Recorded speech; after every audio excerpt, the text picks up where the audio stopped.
So this is a Python training session. We are going to talk about Python language, and we'll talk about the advanced level concepts of Python also. Right. Now, see, let's be clear about the goal or the objective of this very course. Right. So the goal of this very course is to bring us to that very level so that we can write effective scripts, Python related scripts, right, that we may use as part of web application, or as part of any desktop based application, even as part of a testing environment. So we should be we should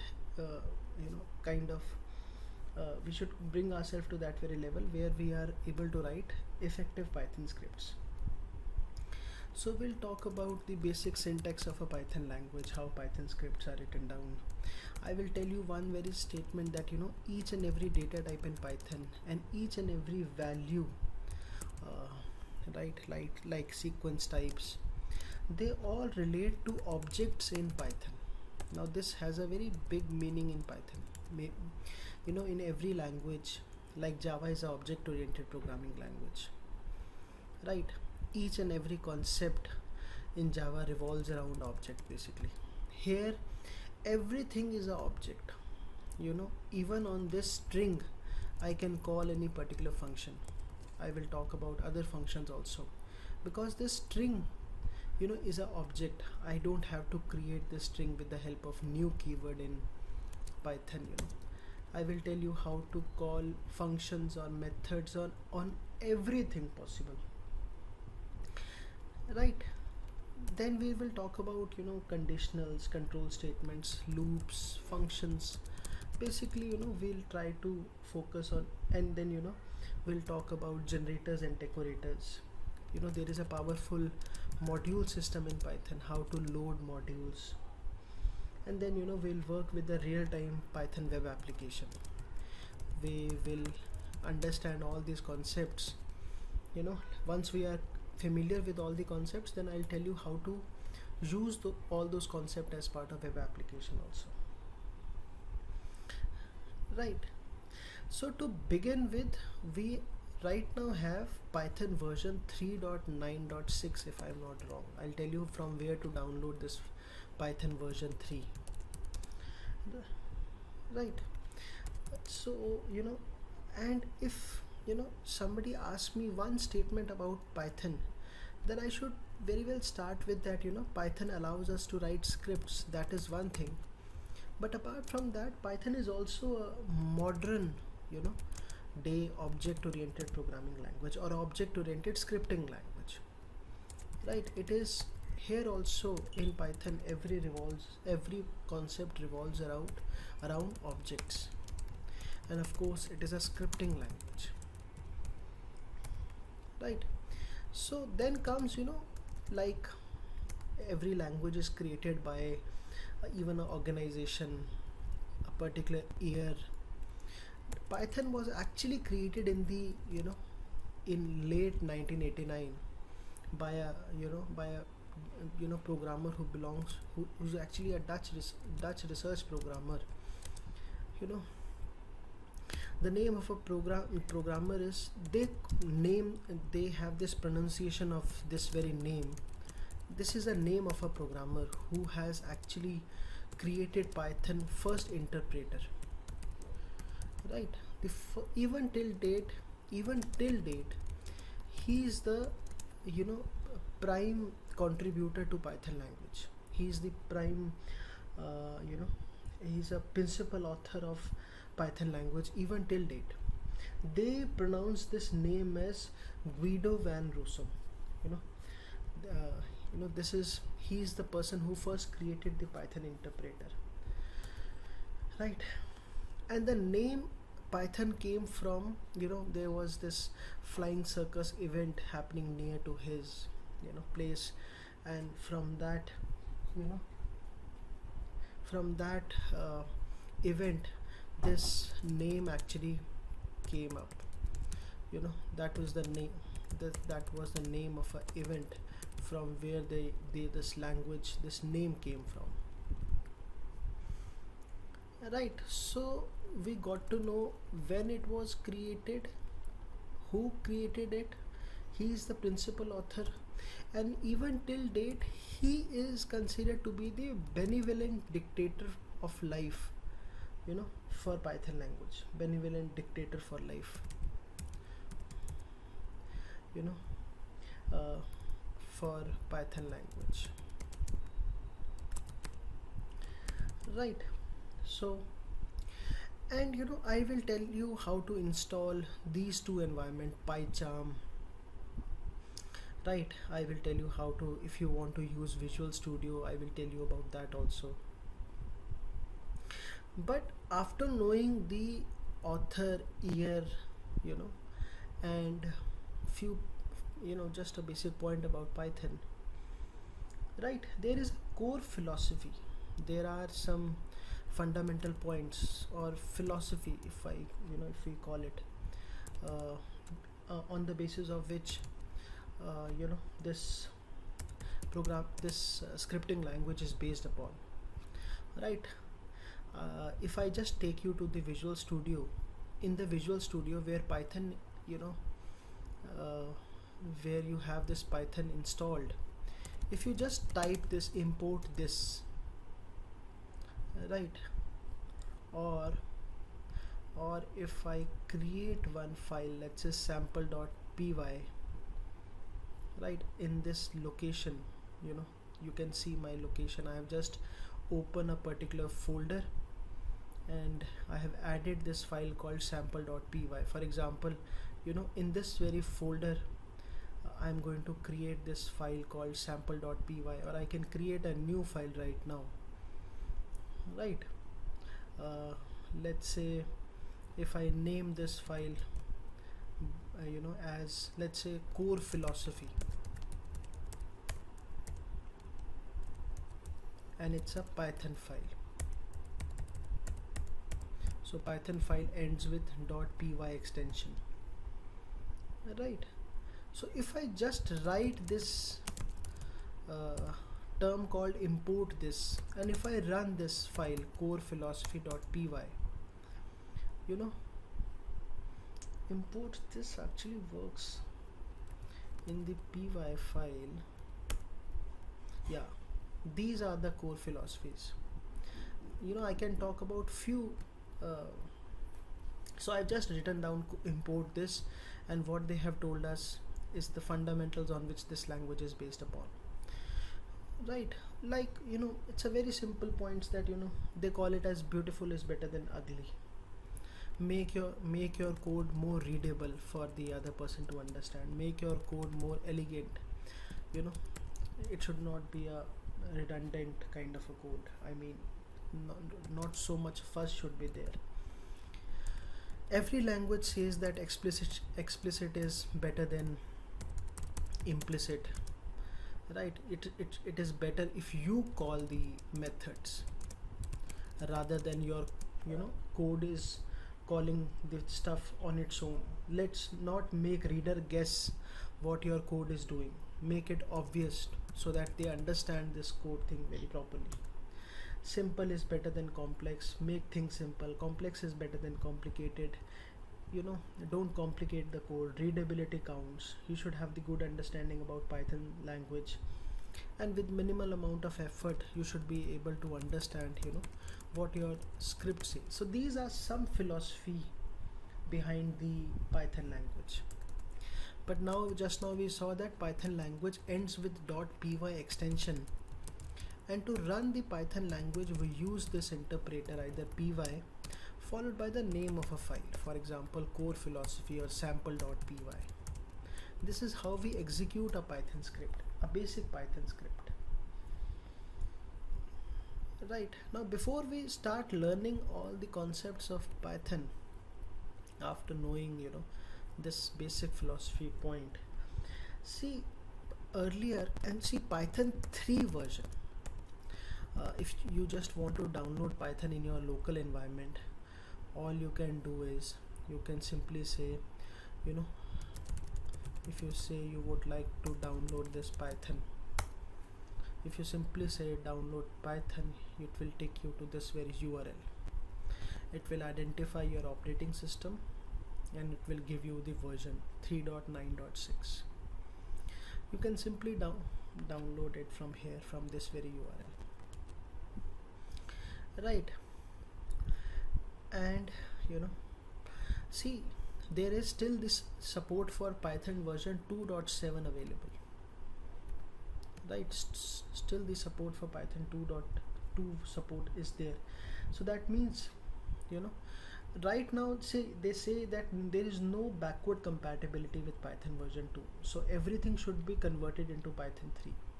For example, there are few changes that has come in Python 3.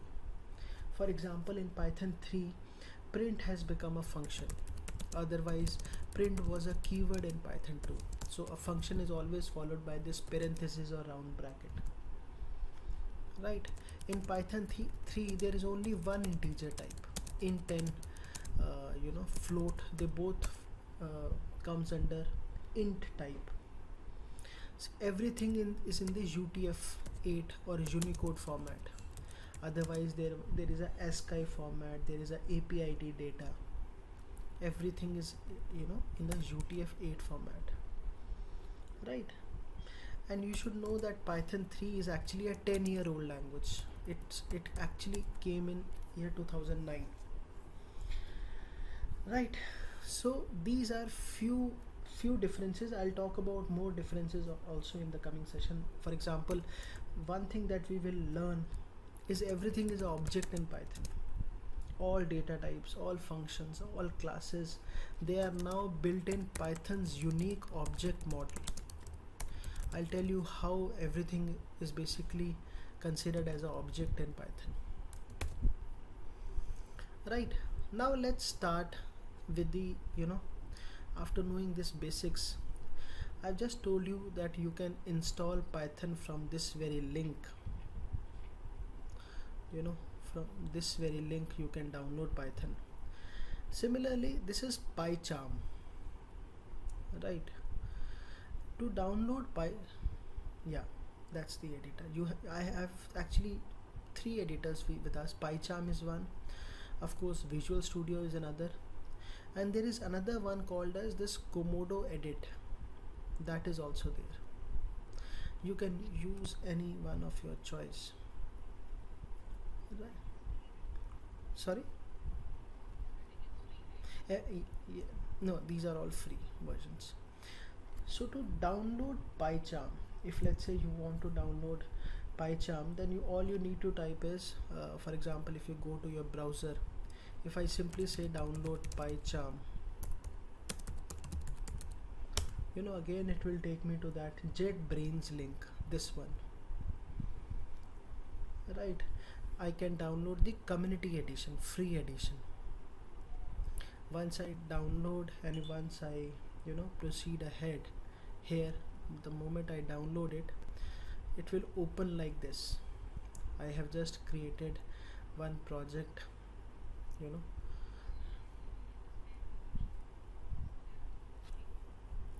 understand the Python version? Yes, 9.61, right? So once it is done and once you restart your system, it will automatically do the changes in the environment setting. It will add the bin folder in the environment settings, and no, you don't have to manually do anything. So that is there, and Visual Studio now is there for every for every, like for JavaScript, for React, Node, other languages also Visual Studio is there. Now if you want to download the Visual Studio just for Python, you can simply write Visual Studio for Python language. That also comes, so this one, Visual Studio, this is also. For this you don't need a Microsoft account also. I don't think so. You don't need any account, so you can download the community edition. I have downloaded this a little while back, so it did not ask me. I don't know but Microsoft account is helpful for Skype and all other softwares, or by default it may pick from your you know from your settings and all, right? And if you are interested in this free editor called Comodo Editor, it is by the Active State organization. It links itself automatically with GitHub. So to download Comodo Edit, right, you just need to go to this activestate.com Comodo Edit, and from here you can download it. Yeah, for this you need to create an account. So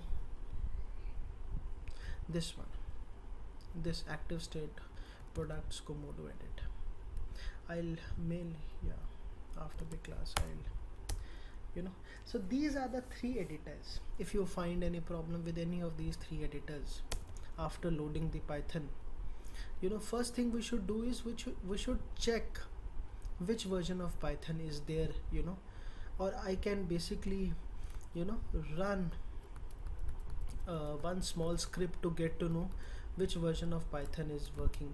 So if I come over here, I can very quickly write a small script. We can write, let's say if I just want to check whether Python is up and running, I can remove all this, and if I remove, I've got a default main.py file over here. So the way we start the Python script, right?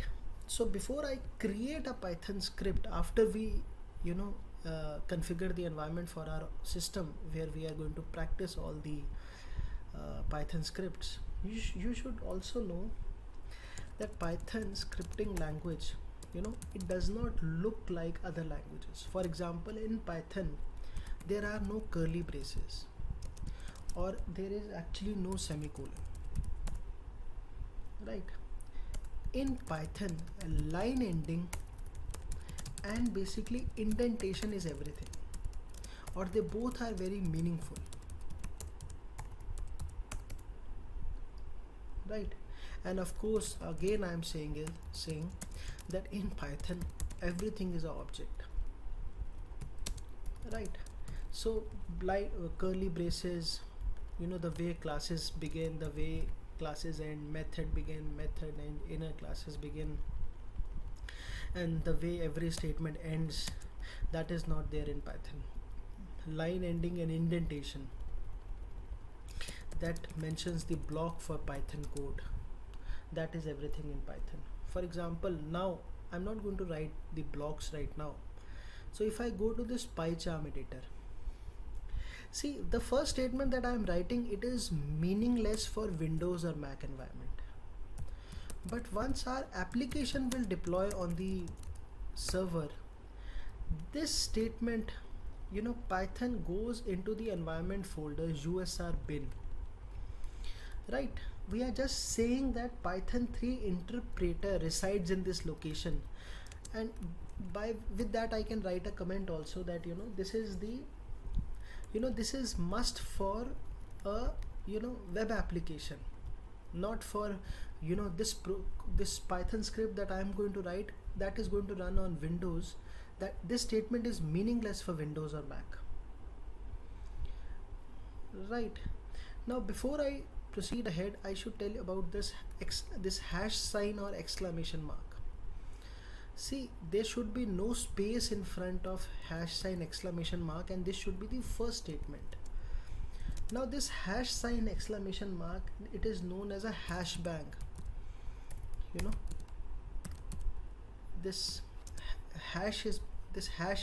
is a hash sign, and exclamation is actually known as a bang sign. So this is called as hash bang, and if you Google it, this hash bang is also known as it's also called a shebang statement,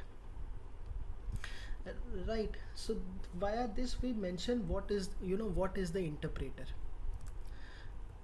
Alright, and after that you could have the basic copyright information or basic comments that let's say here I am putting a comment starting with this hash sign, that this is our first Python script, right?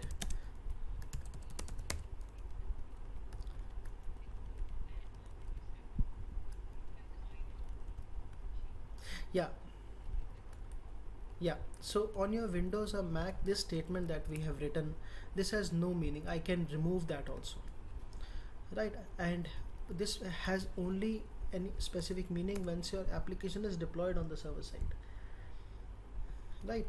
So you can have it, you can ignore it, it's your choice. After that, it's a comment. You know, you can write a copyright information. Usually programmers write the copyright information, year information, you know, this 2021 at the rate, see this, right? Hash is a comment in Python. Yeah, but the moment exclamation sign comes with that, you know, this is no more a comment. This is the location of a Python 3 interpreter on the server side.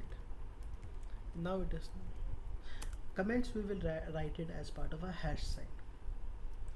So let's write this first script as part of a print function. I'm simply saying hello everyone, or you know, welcome to the Python language, let's say.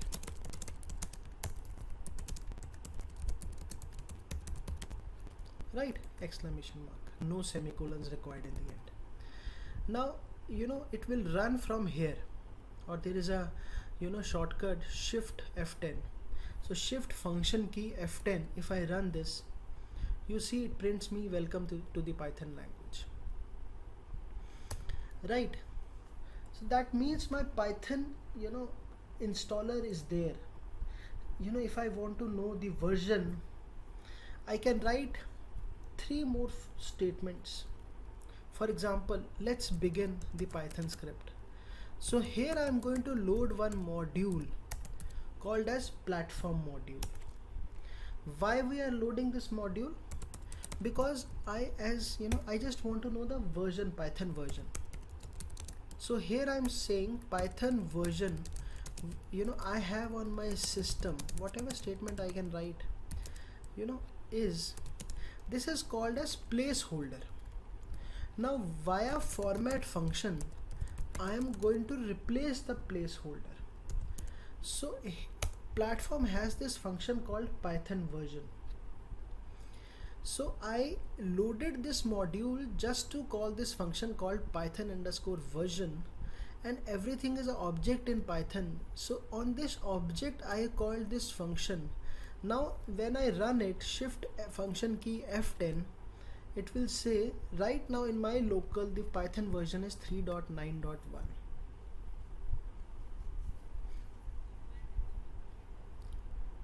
Yeah. So format is a function. I have to load this module to use the function of a module called platform. Right. Now see this print function, you can have single quotes, you can have double quotes, even you can have triple quotes also. And as I said, Python does not look like other languages. It does not have braces or semicolon, but if you write semicolon, you will not get a compilation error, right? If I say shift function key F10, still it works, you know, but this semicolons are not required in the scripting language, so as to say, right? So we have learned the creator of a Python language, basic core philosophy, you know, when it got created. It's a modern day object oriented scripting language. Everything is a script, it does not look like other languages. Print is a function. We have loaded this module. Comments can be written down here that, you know, using platform module,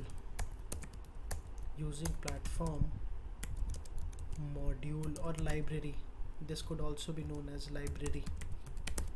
When I say run this shift function key F10, it works fine. That comment out portion is there. Right, now there is something called as the anatomy of a, you know, Python language, that if this statement I write as part of a function. So let's say I say that there is a function called main. Now functions in Python language is created with the help of keyword called def. right. And when you call a function or when you define a function, you will always have this round bracket or parenthesis. And as I said, line ending and indentation is everything. This is the indentation part, right? Functions definition always begin with colon sign, this colon. Now earlier I was getting this output. Python version I have in my system is 3.9.1, but right now I'm not calling this function main.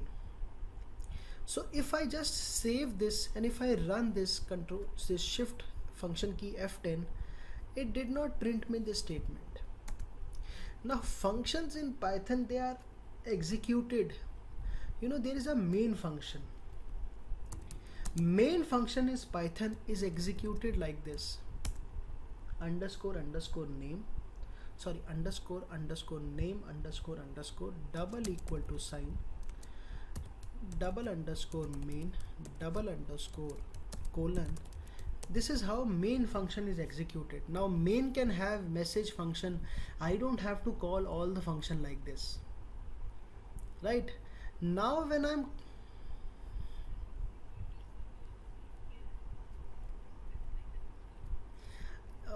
not compulsory, I'll just come to that. So now I just wrote this statement as part of main, and when I executed main, now I will get my output, that Python version I have in my system. In my system is, now when I run this, so shift function key F10, it prints me this line. So what I have gathered right now is that function in Python, they are created with the help of a keyword called def, and every time a function will be followed by a round bracket or parenthesis. Function definition will always be followed by a colon sign. And the moment I spoil this indentation, now this function is all wrong. If I run this, I am getting this compilation error that expected an unintended block, a indentation error comes in. So this is necessary. Tab side, I press the tab key on my system. Now it will work. Now if let's say as part of a main function I was simply calling a message function, and as part of a message function I have this output, I don't have to call message function separately. Message is called as part of a main function. Right, now when I run this, the output will be absolutely same. There is no change in the output. Right, so one function calling the another function, and only thing that we have to call is this main function. Now let's say, first of all, every time a script will have a main function, because if we talk about a proper script, a main will be there, right? Right, so as of so let me just copy this and paste it over here. After this class I'll mail you that also, right? So basically we have learned how one particular module or a library is loaded, right? And we have learned that print function, simple print, is a function in Python 3, right? And main calling the message calling the print, and ultimately via this statement underscore underscore name is equal to double equals to So after that, let's talk about we are going to take certain basics first. For example, there is something called as expression, and there is something called as statement in Python. And in every language there is one thing called as expression, and there is another thing called as a statement, right? Statements in every language, they actually end with semicolon. Now let's first understand the basic difference between expression and statement, then I will tell you why we have brought this topic as part of Python language. So this statement is known as, or expression is actually, It's considered to be how you evaluate any, you know, let's say business functionality, or you know, how you basically evaluate. Expression is a unit of evaluation. I'll give you examples. And statement, on the other hand, it's actually the, you know, if I compare it with the expression, it is considered to be a unit of execution. You just need to execute it. So in expression you have something to evaluate. Statements are just meant to be executed. Now let's talk about certain examples. So if I say x is equal to y, you know, this is known as assignment. You are assigning the value y to x. You are assigning a value to a variable. This is called as an operation. Right? You have x multiplied by y, multiplication symbol, result of the operation, you know, multiplication. Then I'll tell you about this tuple sequence type. Is the aggregated value. Yeah, so this round bracket thing, there is this sequence type, or you can also call it as a data structure in Python. This is known as a tuple, right? It is also known as a sequence type, or it is also known as a data structure in Python. Now this x is equal to y, x multiplied by y, this aggregated value, we will talk about this data structure in detail. You know, here these are not statement, these are all expressions. You know, we are evaluating something. For example, I will also talk about a Boolean data type. In every language we have got true false flag, right? In this language, T is capital, F is capital. This is called as a built-in constant value in Python. You know, built-in types, built-in data type, true and false, again an end result of an expression. And how to call this, how to call every function in Python, like we just saw, this main, right? Underscore underscore name underscore underscore double equals to main, and then we call this function. Every time a function will be called, just, you know, yeah, in JavaScript, in other languages, you can also call a function without round bracket or parenthesis. Here in Python, every time a function is called with this round bracket or parenthesis in the end, right? So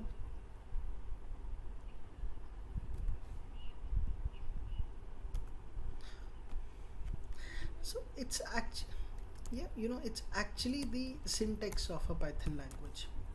But you know, if I have to explain this, that, you know, underscore underscore name, you know, this underscore underscore, you know, basically what did I write in the end?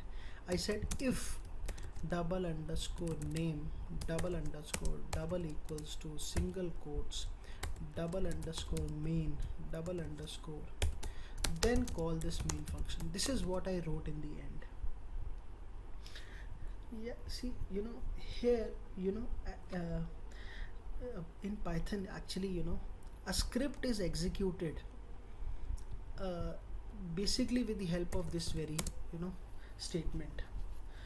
See, in every language, let's say if I talk about JavaScript, is actually a scripting language, so we have to call the function in the end. Now if you know, in Python we call the script like this. It is just the syntax.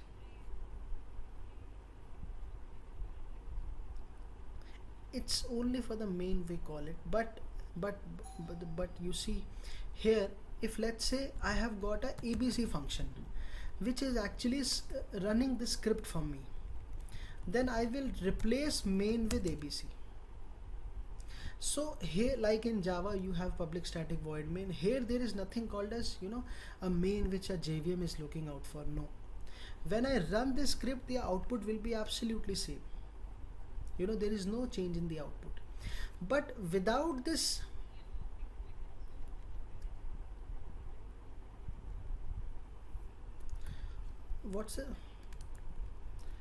significance of significance of that statement.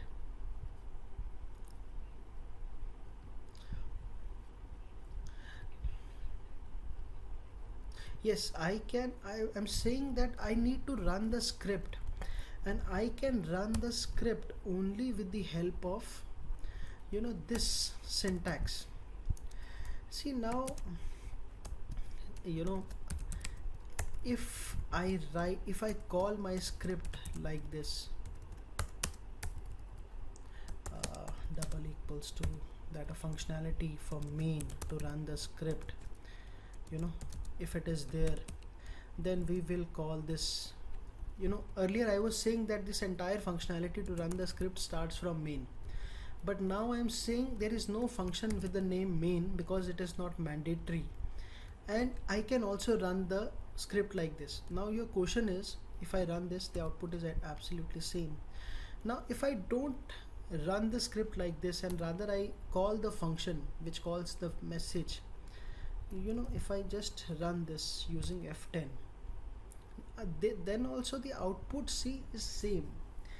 But what I have done is I am simply calling one function, right? This is how a function is invoked in Python. But here I was calling one script, calling the entire script. Now see, to explain this in detail, I need more concepts into consideration, because I need to tell you what is the difference between calling a function and calling a script. For that we need to learn more concepts like generator, decorators and other concepts. Then I will be able to tell you the difference. Because if I tell you that there is a concept called thread, you can also call a function. Thread looks like a function, but thread actually runs in the background and it executes your entire application. It is like that only. But here, using these basic concepts, I will not be able to exactly tell you what this statement is doing over here with the minimum concepts that we have had right now. But in the later classes I'll tell you what is the difference between calling a script with this and just by calling a function with this. So let's just wait for a while. Otherwise functions can be called even if it is a main function. Even if it is a main function, then also if I run this using shift function key F10, the output is still the same.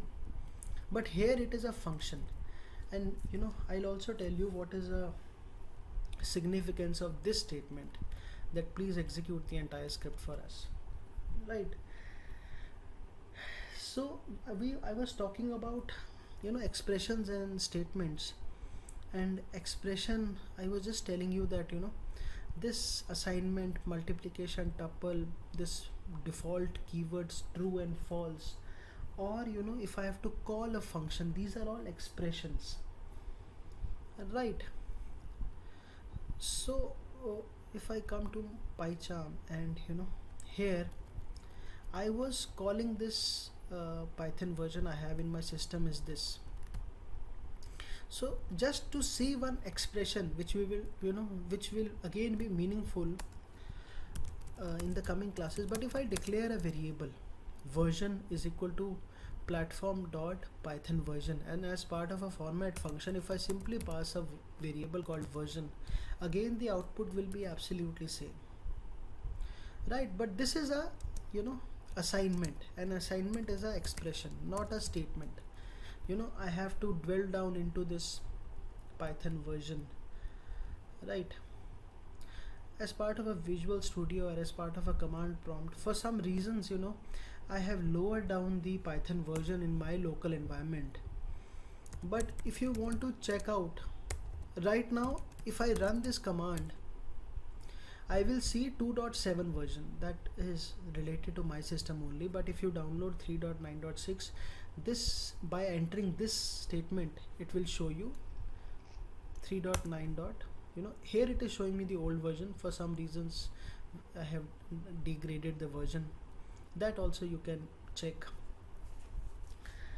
Now you see this is, and of course there is another basic concept, something called as white spaces. White spaces is what? Empty space. And we have also learned about this comments, that you can write comment everywhere using hash sign. You know, there is nothing called as a multi-line comment. Multi-line statement can be there.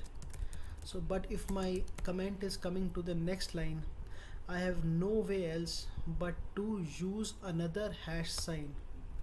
This is a second comment line, right? So like in other languages you have got that, you know, you have this this forward slash, you have this, you can write entire comment in this, but in Python you just have this hash sign, right? And of course this indentation brings us to this point called white spaces. This white spaces is must. If I take this white spaces, now I will get to see this first. Now version is introduced as part of this function, so if I don't call the version outside the function, if I call this, now this print statement is not running as part of a function, right? And if I run this using, you know, here I see, you know, this actually did not run as part of a message function. Or if I take this out and print it here, then also script will work perfectly fine. But now the point is, you know, the script is actually, you know, nothing is getting printing as part of a message. So here as part of a message, if I say a message function, if I say here message function statement, so function, you know, you see function is getting invoked, but here print, even if I run this print here, since white space is not there, indentation is not there, so you know it is getting executed on its own. So function, yes, it is not, this print statement is now not a part of a function, you know, this message function, you know, because this white space or indentation does not exist. Now I was talking about this, you know, default values like true, false. So here if I talk about this selection statement, right now I'm not putting any condition, I'm just using this keyword true and false. True starting with capital T, colon sign, which begins this entire flow. You know, here I am simply saying if is successful, you know, when if is true, run this statement, or if, you know, if is true, let's say, and no semicolon required. There is something called as elif also, but I'll talk about elif later. Here I'm simply, again you see white spaces and indentation, you know, here, you know, false is the alternate, right? Now of course true will work because there is no Boolean expression, so as to say, if I run this, you know, if it says if is true, but if I would have said, you know, false, then you know it will print me false is alternate.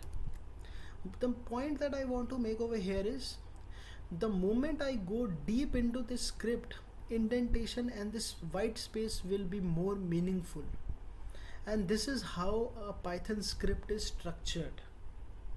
Everything is based on this white space, and the moment I spoil this white space, now a compilation error will come, because else has nothing to execute, you know, expected indented block, right? So you know, this and comments we have already seen. Now after that comes, you know, this print function is a, you know, here I'm simply printing a statement, but I could print a value also. Let's say there is a variable called x whose value is 45, semicolon could be there, but in Python it is not required. It could be double quotes also in print. If I say the value of variable x is this placeholder, and on top of which I call the format function, and as part of a format function I simply passed x, now it will give me the value of x is 45. What format will do, it will replace this placeholder with the value of x. If I run this, you see the value of variable x is 45, right? And you know, we don't have to remember this, but there is one point that Python supports C language syntax also.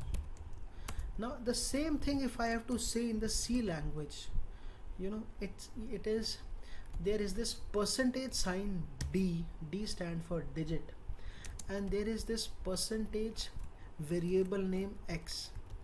The output will also come in Python. So if I run this, the output will come same in C language. Again it is 45. But again, we are not going to use this because Python has got many more concepts, like as I was telling you, dictionary has come, other data structures have come which are not there in C. So we'll not talk about that. And I will be using, like in other language, system out println is there. So this format I will be using, and I was using this print with format function as of now. There is one more alternative to format function, which is called as, this format function, which I directly called on this double quotes, since everything is an object in Python. There is another thing which is called as f string type. Now what is this f string type?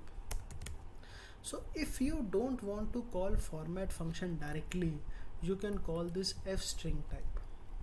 So if I go to the beginning, right now I was using this.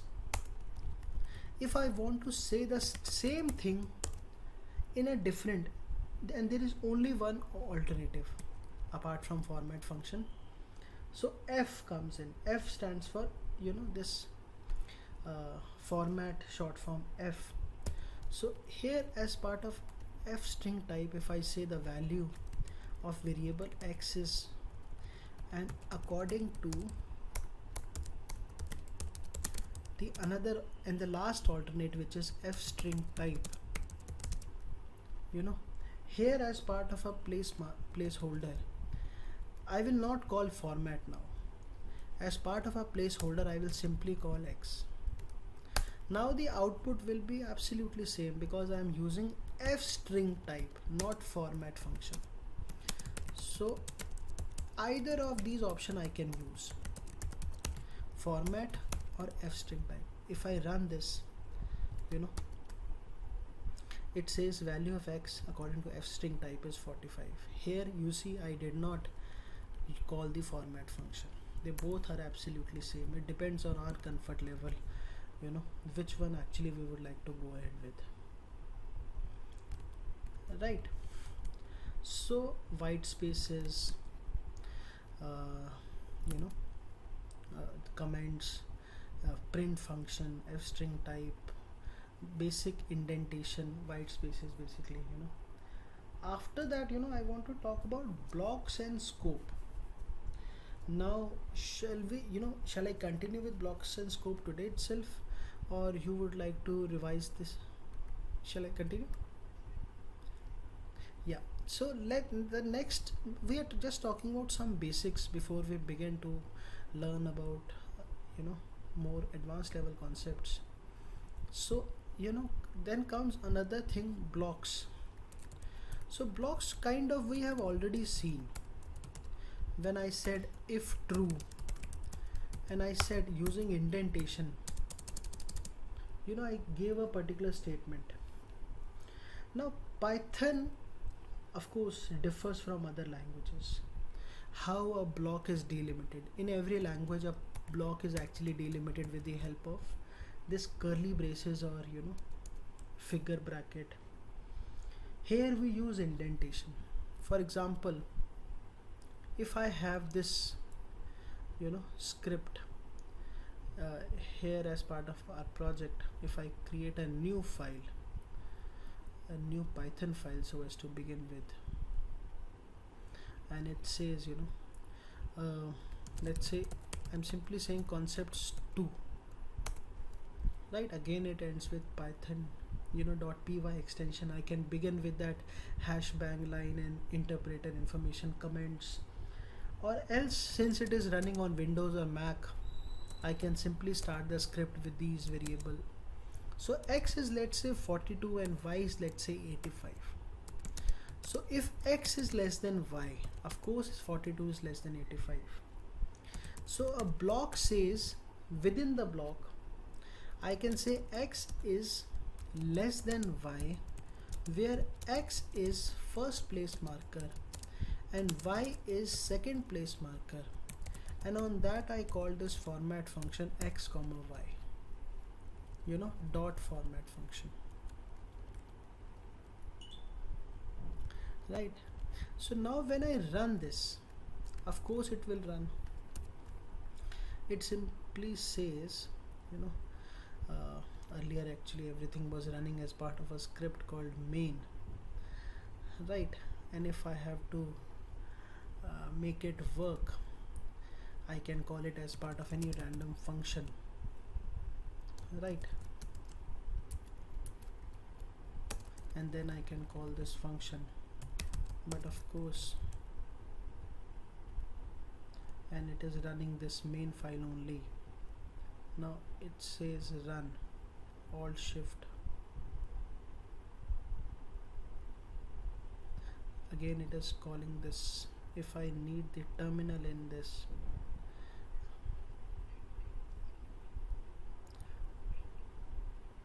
there is another one. Oh yeah, this one.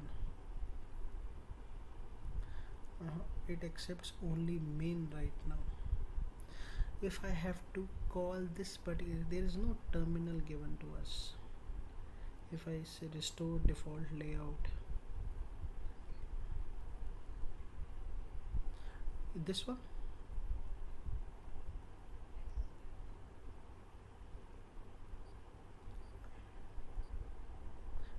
left side,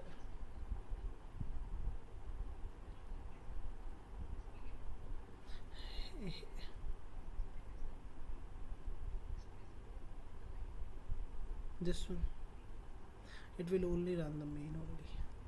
So run attached to the process, so it is only executing this main file as part of.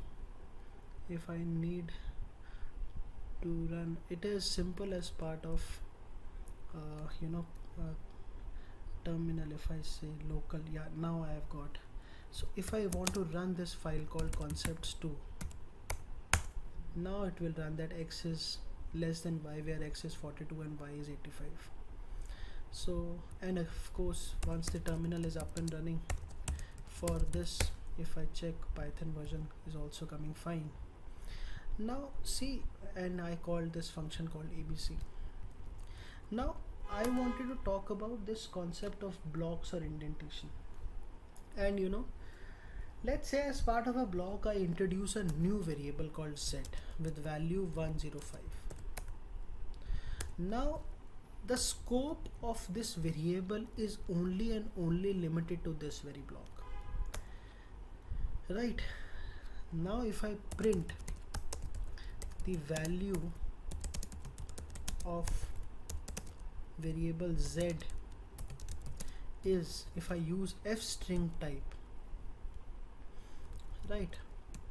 right now it will print me the value of z is 105 because x is actually less than y. So this block is executed. So when I run this again, right, it prints me that the name z is not defined. Here if I call the function,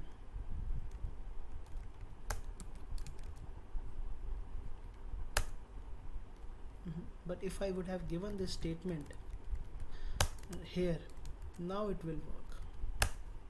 Now it says the value of z is 105. So this is the scope, that a scope of a variable is only and only limited to the the function in which it is defined. So function is actually not defining the larger scope of this variable. Now who defines the larger scope of the variable? So see, right now I am simply saying that blocks does not specify the scope of a variable, And in the coming classes I'll tell you about functions and objects and modules. When I will talk more about functions and when I will introduce objects and modules, then I will talk about how to specify the scope of a variable. Right here you see the moment, even if now the condition, if I make x as 142, now this entire if will not work. If I say else, here as part of else, if I say print if is failed, if fails, it will only print me if fails here,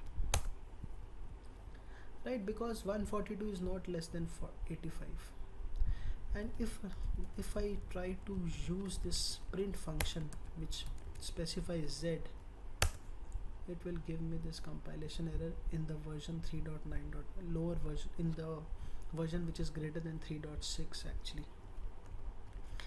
Right now, so that is the point, that variable life depends on the block. The moment block is over, variable life is over. That is what we wanted to talk about. And the same thing, of course, now you know that everything is an object. So if I just call the value of z using this place marker, and if I call format, it will give me absolutely same output,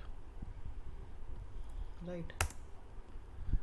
If again says x fails, but if I say 142 less than 850, it prints me z twice. So that is block and the scope of a variable, basically the scope of a variable. Then the another basic fact which I would like to talk about is conditionals. Conditionals, this if is what? It's a conditional. If this is true, then this, otherwise that. And if let's say, if I say if I just, let's say, remove this line, remove this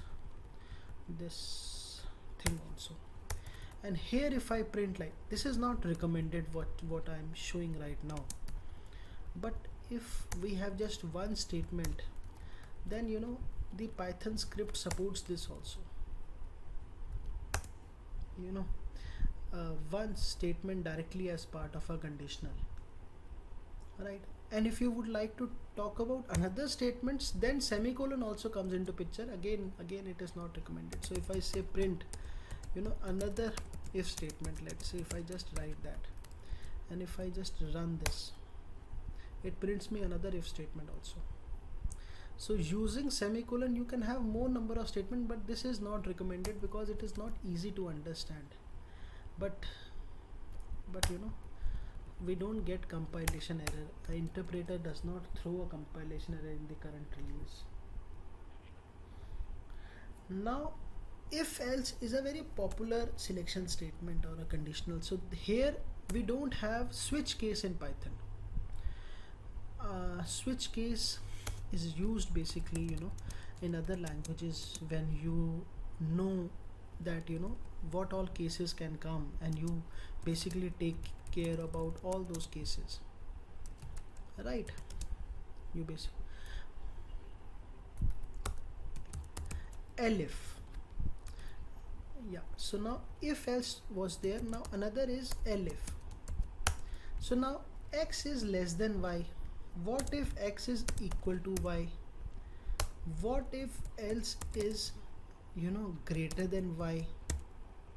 I can take care of all the cases with the help of this conditional called elif. So if x is equal to y, I am simply writing x is equal to y, and then this. Otherwise I am saying if x is actually greater than y, right? And then we have else also. Now to make this double equals to or greater than work, let's make both x and y as for 142. Now if I run this script, it says x is double equals to. Similarly, if I say x is 143, y is 142, it will say x is greater than y, where x is 143 and y is 142. So using elif, you can have any number of parallel statements to execute. And here you can also write a comment that introduction of elif basically removed the need of switch case in Python language, right?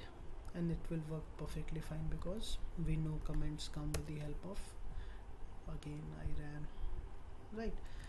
So I'll just copy this and replace it, or I can paste it here.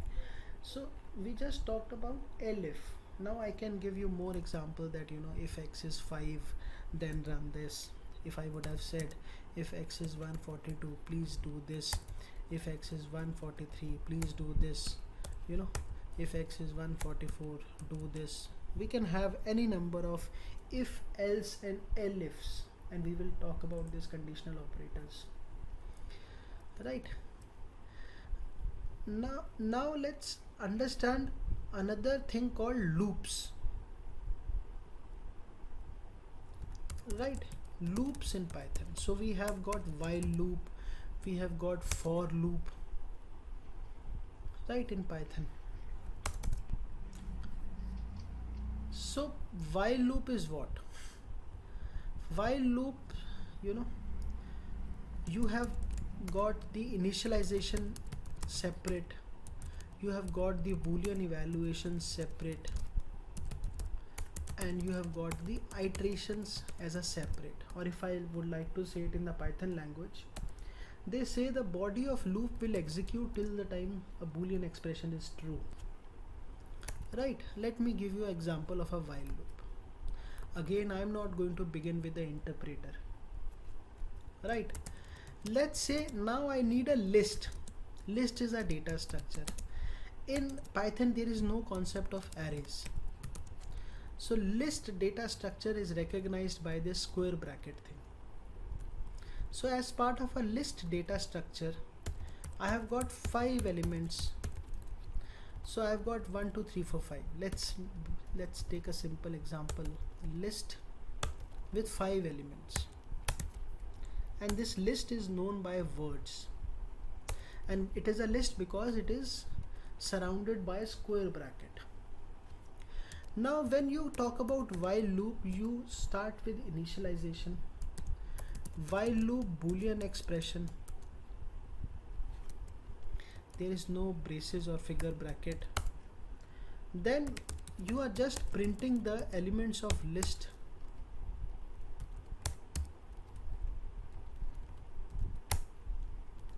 right? And after that you are iterating it.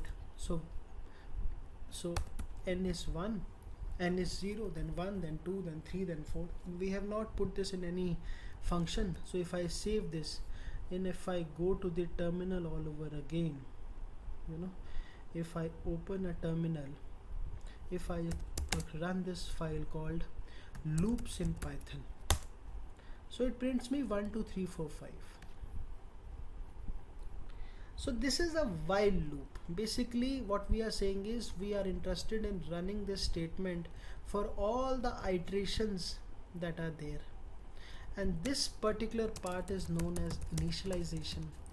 This particular part is known as Boolean expression or Boolean evaluation, and this particular part is known as iteration. All three are happening separately, right? Output will still be the same with the comments line. This is basic while loop. I can take a little tough example also called Fibonacci series, but before I take the Fibonacci series, let's talk about for loop also. So for is little simple. For says that I will go into each and every element of this list. You don't have to initialize Boolean expression iteration separately. Just mention that you are interested in printing the element of all the list. Now the output will again be the same. but this time the output, the piece of code is little less in comparison to while loop. So in for loop in Python, you don't have three separate statements for initialization, Boolean expression, iteration. Just use this popular for in iteration, for in loop. Now let me take a tough example. There is something called as Fibonacci series, which is basically the sum of previous two numbers. So 0 1 is 1, 1 1 is 2, 2 1 is 3, 3 2 5, and so on and so forth. Now we would like to implement this Fibonacci series within Python.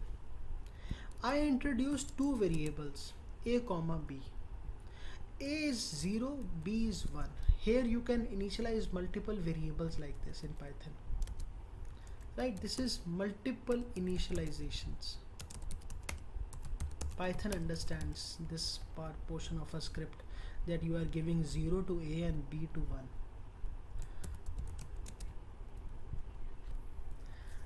Yes.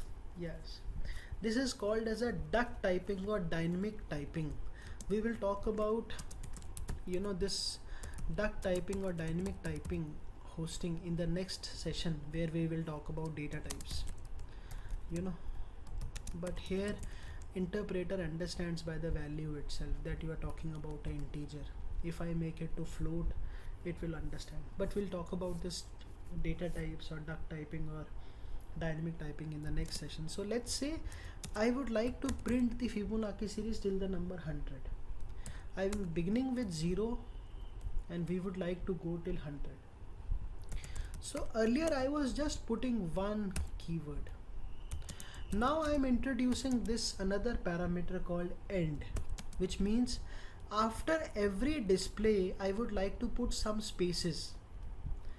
And Python recommends this variable called flush, which says from the operating system point of view, you should buffer all variables. I mean, once this code executed, we will remove everything from the memory.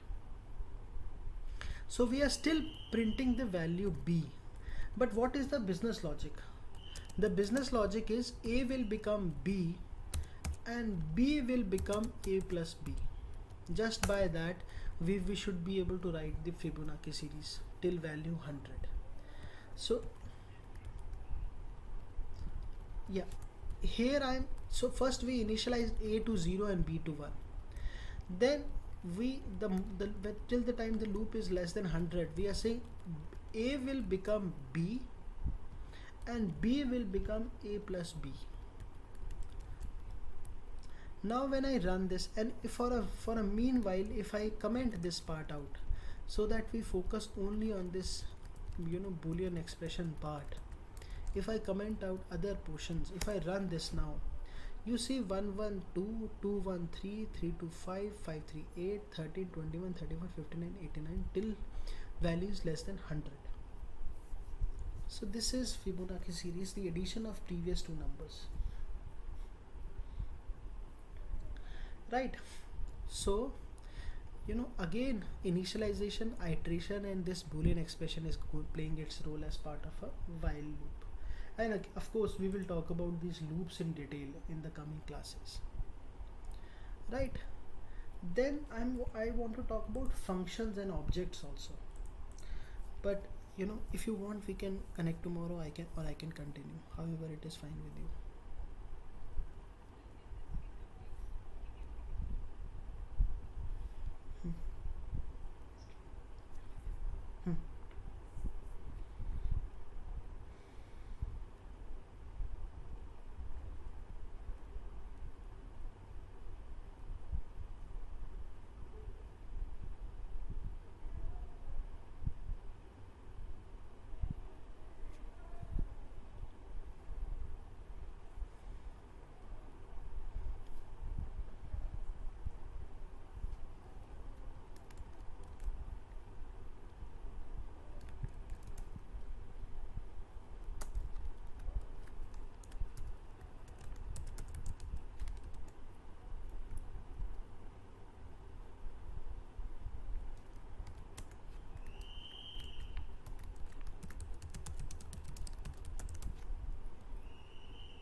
Yeah.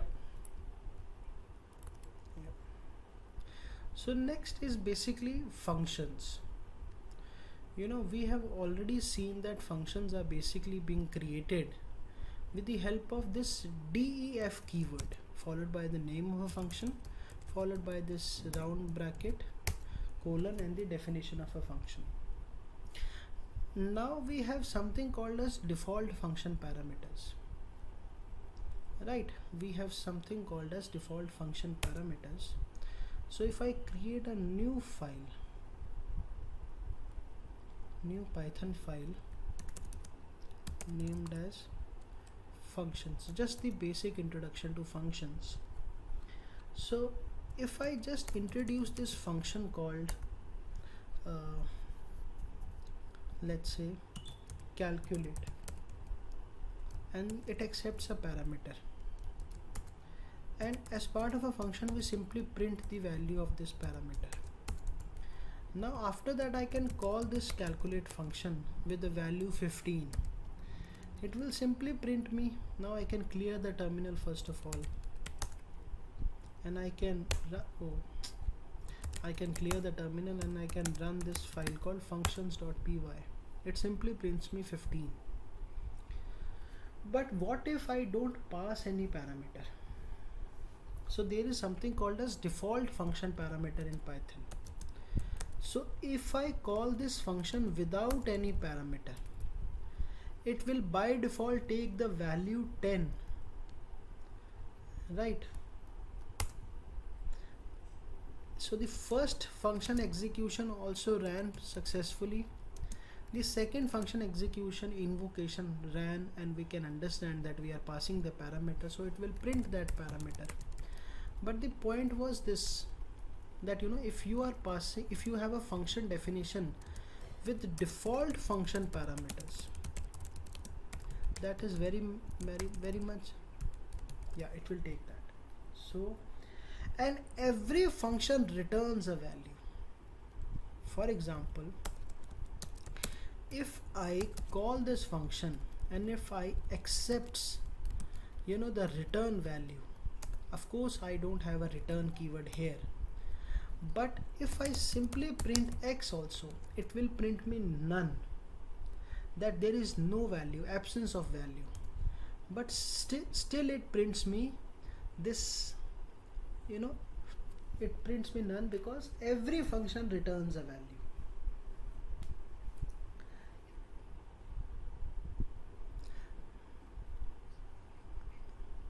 Then it has given, it ran the function, but it gave us none also, which means the absence of value.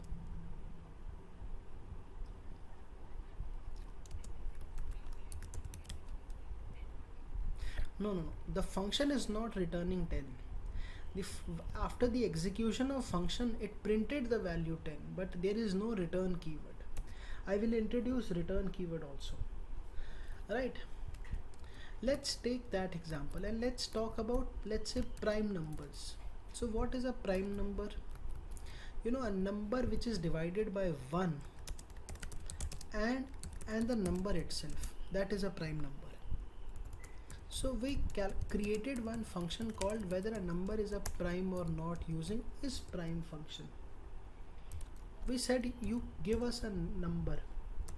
We can check if the number is less than 1. It will simply return false, that there is no point moving ahead. You have given us a 0 or a negative number. Otherwise, let's talk about another function called range. Starting from 2 till that number, and that number is not inclusive. Range is a keyword or a function in Python. It does not include that number till that range is given. I'm going to use this range function a lot in our sessions. So using modulo operator or a percentage sign, I divided the number n, which is given to us as a method parameter, with this x from 2 to n. If after dividing the remainder comes out to be 0, that means that number is not a prime number, because remainder came out to be 0. Else, see now here in Python, and it is unique in Python, that else can of course be used with if, right? But else can be used with for, and else can be used with while also. This is unique about Python, right? So now with the for loop, you see the indentation. So else with the for loop, I simply ran this, false, or this, if all the above condition are false, that means that number is a prime number. So first I checked if you have given me a 0 or a negative number, false. Then I started from 2 to that very number. If a number is divided by, from 2 to that very number by any other number, remainder comes out to be 0, that means it is not a prime number, otherwise it is a prime number.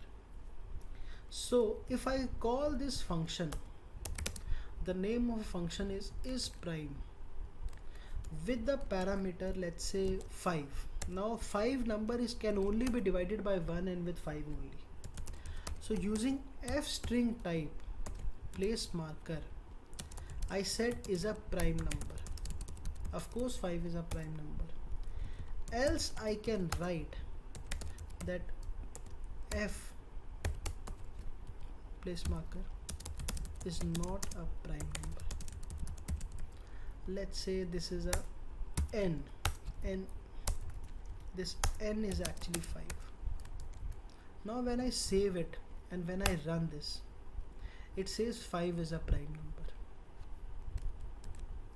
right? So what we have learned from this is, first of all, else can be used with for. Else only works once all the condition in for failed. If I use break or continue in for, this else will never work. Else will only work if break or continue is not there and the for loop gracefully finished, then only this else will work. I'll explain this in the coming classes, but here what we have learned is a return keyword, that a function can return, and here we are taking true or false, because if works only with true or false. So earlier we saw that none was coming, now true and false is coming. If you want to modify this code a little bit, for example, earlier we were saying that tell me whether 5 is a prime or 7 is a prime or 9 is a prime. What we could have done, instead of checking individual numbers, we could have fetched the entire list of prime numbers till value 100, let's say. So we created this function called list of prime numbers, this list. So now this function is ready with us. What we said, we will use range function and we will go till 100. So via this function, I will simply give this variable n to this function.